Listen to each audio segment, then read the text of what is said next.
Today, we become legends. Bake-Kujira is Smite's newest god, and he enters the battleground as a bruiser guardian intended for solo lane. Let's jump in with his kit overview. So first up we have the passive Curse of the Ghost Whale.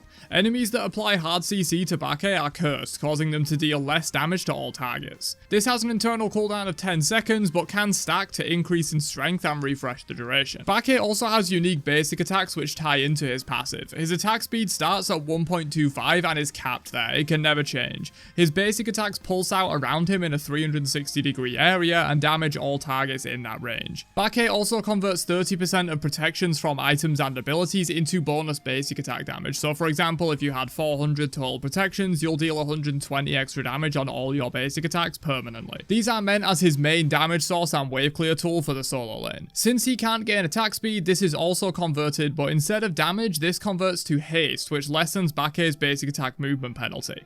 This is a direct conversion, so at 100% attack speed, you have no movement penalty for basic attacking. At 50% attack speed, you have half the penalty, for example. Bake's 1, Rough Waters, ties into those basic attacks even more, as it's basically a steroid or stim that increases his basic attack range, gives 50% of that haste I just mentioned, and grants him stacking protections each time he hits an enemy with basic attacks. This will of course convert from his passive and slowly increase his damage on basic attacks as you get more protections from this effect. Bake's 2 is Sonic Wave, which sends out a wave of energy that damages, slows, and applies his passive curse to enemies hit. This ability's cooldown is refunded by 1 second on god hit and 0.1 second on minion hit with your basic attack. So if you're hitting a full wave or several enemy gods at once, it can be cycled through many times very quickly in one fight to stack up this curse on enemies and use the slow to keep enemies in range of his attacks. The third ability is Bake's main hard CC within his base kit, which is Twisting Dive. After a short delay, Bake charges forward, damaging enemies and carrying them with him if they're hit by the main portion of the dash.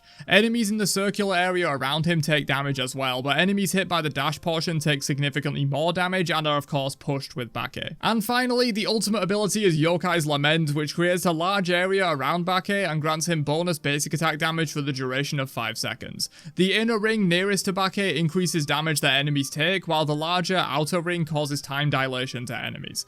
This stacks up 4 times, so you might not feel it initially, but the longer you stay within that area, the slower you'll get, up to 40% time dilation at max stacks. This leads to an interesting trade-off, since you can either stay away from Bake and be time dilated more, or move closer to him and take increased damage and be within his basic attack range, which will be dealing a lot of damage, especially with the ultimates increase. But that's Bake-Kujira's ability overview. He's definitely focused pretty heavily around those basic attacks, with the ability to completely ignore the movement penalty and buff his basic attack damage in multiple ways. I'll definitely be trying him out, but what do you guys think of Year 10's final god? Let me know down below, and I'll catch you guys in another one later on. Have a great day, and peace out, you nerds.